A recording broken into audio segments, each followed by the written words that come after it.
अस्सलाम वालेकुम, मैं हूं कलीमुल्ला। आज हम बात करेंगे चने के दुनिया में बिग एक्सपोर्टर ममालिक कौन से हैं और बिग इंपोर्टर ममालिक कौन से हैं। हमारे साथ हैं अली अकबर साहब। अस्सलाम वालेकुम सर, क्या हाल है? वालेकुम अस्सलाम कलीमुल्लाह, आपका क्या हाल है? अल्हम्दुलिल्लाह सर, मैं ठीक हूँ। सर आप हमें बताएं कि चने के दुनिया में बिग एक्सपोर्टर ममालिक कौन से हैं और बिग इंपोर्टर ममालिक कौन से हैं। जी कलीमुल्लाह, आपका माशाल्लाह बहुत अच्छा है। रोज़ाना आप एक अच्छा टॉपिक लेकर आते हैं। जी सर, सबसे बहुत पहले शुक्रिया। तो मैं इस पर आपका शुक्रगुजार हूँ। मेहनत है आपकी और इसका आपको ज़रूर सिला मिलना चाहिए। जी सर, बहुत शुक्रिया। जी, सबसे पहले जब हम देखते हैं दुनिया में हम कोई भी बिज़नेस करना चाहते हैं तो बिज़नेस के लिए ज़रूरी होता है रिसर्च एंड एनालिसिस। अगर आप रिसर्च एंड एनालिसिस नहीं कर सकते तो आपको बिज़नेस नहीं करना चाहिए, क्योंकि बिज़नेस विदाउट रिसर्च आप हमेशा लॉस में जाएंगे। आपको ये नहीं पता कि आपके कंपटीटर्स कौन से हैं, आपके पास प्लस पॉइंट क्या है और आपके पास जो नेगेटिव पॉइंट्स कौन से हैं। आप किस वजह से सक्सेसफुल हो सकते हैं और कौन सी वजूहात हो सकती हैं जिस वजह से आप बिजनेस में लॉस में जा सकते हैं। तो इसके लिए जब हम देखते हैं तो डाटा एनालिसिस जो होता है, एक तो गूगल हमारे पास बहुत बहुत अच्छा सोर्स है, दूसरा हमारी बहुत सी लोकल साइट्स होती हैं जहाँ से हम रिसर्च कर सकते हैं, और फिर लोकल चैम्बर ऑफ कॉमर्स हो सकता है, वहाँ से हम इंफॉर्मेशन ले सकते हैं। तो आज हम आपके साथ ये शेयर करने जा रहे हैं चने के हवाले से। तो अगर हम देखते हैं तो चने की जो दुनिया में जो ग्लोबल प्रोडक्शन है वो तकरीबन 8.65 मिलियन टन है। यानी 8.65 मिलियन टन जो ग्लोबल पूरी दुनिया के अंदर जो है एनुअल प्रोडक्शन है वो चने की है। और उसमें सबसे बड़ा जो है प्रोड्यूसर या ग्रोअर जो चने का है वो इंडिया है। और इंडिया में तकरीबन ये होता है 5.7 मिलियन टन, यानी 5.7 मिलियन सिर्फ इंडिया में ग्रो होता है, जो तकरीबन पूरी ग्लोबल प्रोडक्शन का 66% है। इंडिया के बाद दूसरा बड़ा ग्रोअर जो है वो टर्की है। टर्की के अंदर ये 0.6 मिलियन टन होता है। टर्की में 0.6 मिलियन टन, और ये दूसरा बड़ा ग्रोअर है। और उसके बाद तीसरा बड़ा ग्रोअर हमारा पाकिस्तान है अल्हम्दुलिल्लाह। इसमें अगर हम देखते हैं ये 0.4 मिलियन टन जो है वो सालाना प्रोड्यूस होता है या ग्रो होता है। तो पाकिस्तान थर्ड बिग ग्रोअर आ जाता है पूरी दुनिया के अंदर। तो इसी डाटा को अगर मैं आपके साथ दोबारा रिपीट करूं ताकि आपको उसमें बेटर अंडरस्टैंडिंग हो सके, 66% जो है वो इंडिया में प्रोड्यूस होता है ग्लोबल प्रोडक्शन का, और टर्की में नियरली 7% और पाकिस्तान में नियरली 5% जो है वो ग्लोबल प्रोडक्शन का पैदा होता है। और इसी लिहाज से जो रैंकिंग है उसमें पाकिस्तान का तीसरा नंबर है। और जब हम बात करते हैं कि बिग एक्सपोर्टर जो है वो कौन से हैं, तो उसमें हम देखते हैं कि एक्सपोर्टर में सबसे बड़े पहले 3 से 4 ममालिक की हम बात कर लेते हैं। टर्की जो है, क्योंकि उसकी लोकल कंजप्शन चने की बहुत कम है, तो टर्की जो है एक्सपोर्टर आ जाता है फर्स्ट। और उसके बाद ऑस्ट्रेलिया है और उसके बाद मैक्सिको है। ठीक है, और फिर कुछ क्वांटिटी में दूसरे ममालिक हैं, लेकिन बिग थ्री जो है यही आ जाते हैं, जिसमें टर्की, ऑस्ट्रेलिया और मैक्सिको है। जब हम इंपोर्टर्स की बात करते हैं तो जिस तरह से इंडिया सबसे बड़ा एक्सपोर्ट ग्रोअर था इसका, इसी तरह से इंडिया सबसे बड़ा इंपोर्टर भी है चने का, क्योंकि वहाँ पर बहुत बड़ी आबादी है और बहुत ज़्यादा आबादी जो है वो जिसे हम बोलते हैं कि सतह गुर्बत उसके ख़त से भी नीचे है। एनीवे यानी हर जगह पाकिस्तान में भी ऐसे बहुत से लोग जो हैं वो दरमियाना तबका और गरीब लोग चने का इस्तेमाल करते हैं। इसी तरह इंडिया में भी जो गरीब लोग हैं और जो दरमियाना तबका है वो चने या चने की दाल या बेसन का बहुत ज़्यादा इस्तेमाल होता है और बहुत सी प्रोडक्ट्स में एक एसेंशियल फूड आइटम के तौर पर इस्तेमाल होता है। तो इसमें हम देखते हैं कि इंडिया जो है वो सबसे बड़ा इम्पोर्टर है, और इंडिया के बाद पाकिस्तान दूसरा बड़ा, और सॉरी तीसरा बड़ा, और दूसरा जो है वो बांग्लादेश है। बांग्लादेश में जो है ये कम प्रोड्यूस होता है और बहुत उसकी सीजनल फैक्टर्स की वजह से आप कह लें। इंडिया इंडिया जो है दूसरा बड़ा इंपोर्टर बांग्लादेश, और तीसरा पाकिस्तान। तो इसी तरह से ग्रोइंग के हवाले से भी पाकिस्तान का तीसरा नंबर है और इंपोर्ट्स के हवाले से भी। और इसी तरह फिर आगे हम जब चलते जाते हैं तो ईरान है, मैक्सिको और म्यांमार है, कनाडा है, इथोपिया है, इराक है, और इसी तरह से यूके और यूएसए आ जाते हैं। तो इनकी दो लिस्टें अगर हम देखते हैं कि बिग एक्सपोर्टर कौन से हैं, उसमें आप टर्की को ले लें, ऑस्ट्रेलिया और मैक्सिको को ले लें।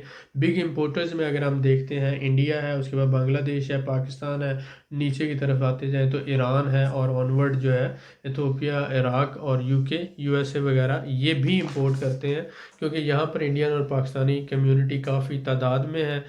इसी तरह सऊदी अरब में भी इंपोर्ट होता है, और दुबई में भी इंपोर्ट होता है। तो ये जो सारे ममालिक हैं, यहाँ पर चना, चने की दाल, बेसन, ये तीनों फॉर्म्स में सेल होता है, होलसेल होती है, ट्रेड होती है, रिटेल होती है। इन तीनों फॉर्म्स में इसका बिजनेस होता है। तो अगर आप चने का बिजनेस करने का सोच रहे हैं, तो पहले तो आपको पता होना चाहिए कि ग्लोबल प्रोडक्शन में बड़े ग्रोअर कौन से हैं, उसके बाद आपको पता होना चाहिए कि बिग इंपोर्टर कौन से हैं, और उसके बाद बिग एक्सपोर्टर कौन से हैं। फिर उसके बाद आप अपना पोटेंशियल जज करते हैं।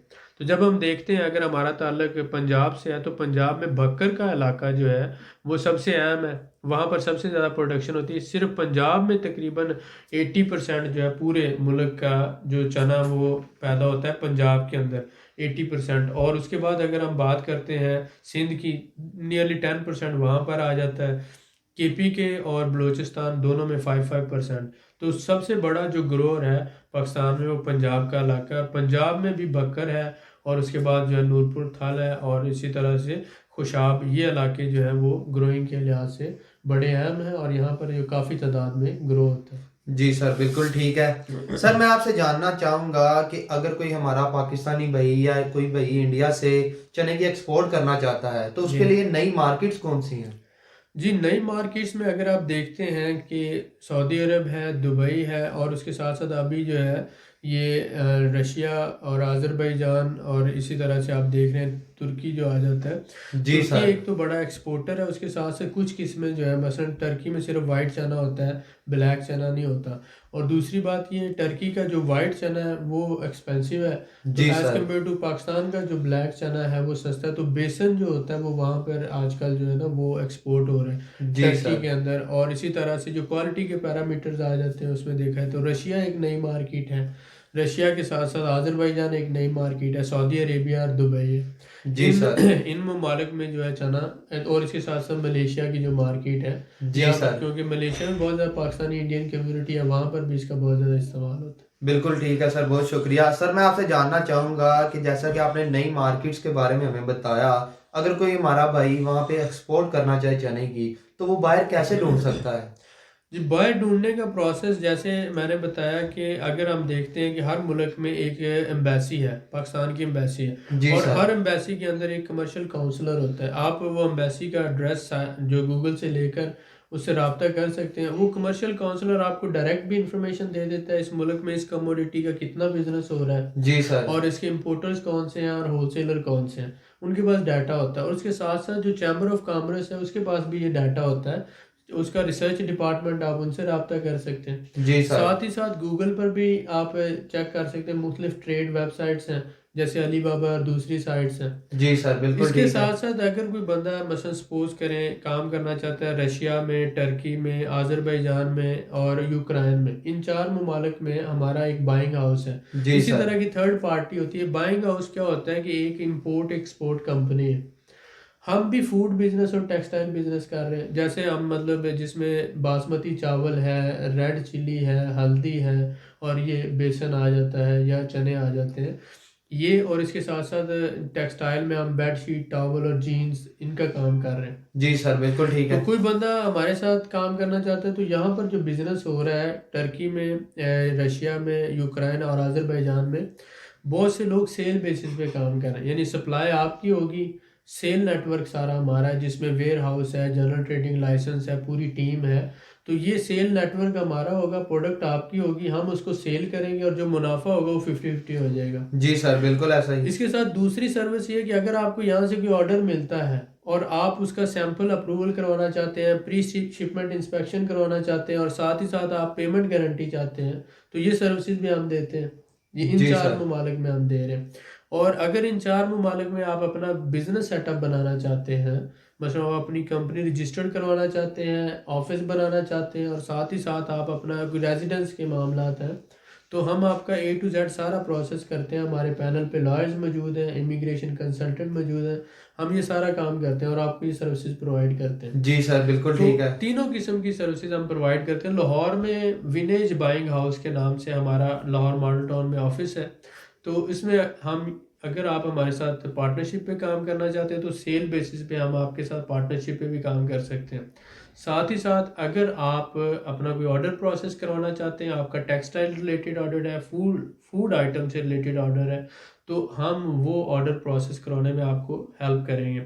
आपके साथ जो मुनाफा होगा उसका 10% से लेकर 30% तक हम चार्ज करते हैं, और बाकी जो है आप 70% आपका है। अगर आप अपना कोई ब्रांच ऑफिस बनाना चाहते हैं, अपनी कंपनी रजिस्टर्ड करवाना चाहते हैं, वेयर हाउस लेना चाहते हैं, अपना स्टाफ रखना चाहते हैं, तो इस हवाले से भी हम आपको सर्विसेज प्रोवाइड करते हैं। तो इन 4 ममालिक में, जिनमें टर्की है, रशिया है, यूक्रेन है और आज़रबाईजान है, चारों में हमारा सेटअप मौजूद है। आप अगर हमारे साथ चाहें तो मिलकर भी काम कर सकते हैं या हमारी सर्विसेज ले सकते हैं। जी सर, बिल्कुल ठीक है, बहुत शुक्रिया सर आपका। सर मैं आपसे जानना चाहूँगा कि अगर कोई हमारा भाई एक्सपोर्ट का काम करता है, जी जी। बिजनेस करता है, तो पेमेंट सेफ्टी उसके लिए कैसे मुमकिन है? पेमेंट सेफ्टी, जैसे मैंने बताया कि हमारी सर्विसेज में एक है कि हम पेमेंट गारंटी देते हैं। हमारे से रब्ते के लिए आप ये जो वीडियो का डिस्क्रिप्शन है इसमें नंबर दिया हुआ कलीमुल्लाह का या मेरा, आप जी सर। रब्ता कर सकते हैं। तो एक तो ये है कि आपको पाकिस्तान में ही पेमेंट गारंटी मिल जाएगी। दूसरा तरीका, अगर आप हमारे साथ काम करते हैं, दूसरा तरीका ये है कि अगर आप किसी थर्ड पार्टी से काम करते हैं तो आप अपना रिप्रेजेंटेटिव बंदा रखते हैं, वो आपके जो मैटर्स हैं उनको देखता है। जी सर। तीसरा जो बैंक्स का होता है, जैसे एलसी होती है, रिवोकेबल है, इरिवोकेबल है, लेकिन आजकल जैसे रशियन सेक्टर है उसमें बैंक इतने ट्रस्टेबल नहीं है। दुबई में भी फेक एलसीज इशू हो रही हैं। तो इस वजह से जो एक्सपोर्टर है वो बहुत मोहतात हो गया है। तो वो जब तक एक पर्सनल कांटेक्ट नहीं होता या पर्सनल जो बीच में थर्ड पार्टी जो अपनी गारंटी नहीं देती, तब तक इस पूरे ऑर्डर को प्रोसेस करना काफ़ी मुश्किल हो जाता है। जी सर, बिल्कुल ठीक है सर। जी जी। सर मैं आपसे पूछना चाहूँगा कि अगर कोई हमारा भाई एक्सपोर्ट करना चाहता है, तो क्या वो बाई रोड या फिर बाई सी अपना माल पहुँचा सकता है? जी डेफिनेटली, अगर आप मसलन रशिया माल पहुंचाना चाहते हैं तो रशिया बाय रोड आ रहा है। मसलन ईरान से तफ्तान का हमारा जो एरिया है, बलूचिस्तान में तफ्तान बॉर्डर, वहाँ से जो है ईरान, ईरान से आज़रबाईजान, आज़रबाईजान से रशिया, जी और सर। इसी तरह से वहाँ से तफ्तान से ईरान, ईरान से जो है कैस्पियन सी के ज़रिए काज़ाकिस्तान से होते हुए रशिया, क्योंकि काज़ाकिस्तान, रशिया और बेलारूस, इनका यूरो एशिया एक ही कस्टम यूनियन है। जी तो सर। इसलिए वो बाय रोड उधर से भी हो रहा है, इधर से 2 रूट है, बाय रोड भी हो रहा है। और इस तरह बाय सी अगर आप टर्की पहुंच जाना चाहते हैं या सऊदी अरब, दुबई, तो बाय सी काम होगा। तो ये डिपेंड करता है कि आपकी डेस्टिनेशन कौन सी है, तो आप जी बाय सर, रोड और बाय सी दोनों जगहों से काम कर सकते हैं। बिल्कुल ठीक है सर, बहुत शुक्रिया सर ये आपका। वेलकम। मज़ीद मालूमात के लिए हमारे चैनल को सब्सक्राइब करें, वीडियो को लाइक करें और शेयर करें। बेल आइकन को ज़रूर प्रेस करें ताकि हमारी अगली वीडियो आपको मिल सके। अल्लाह हाफिज़।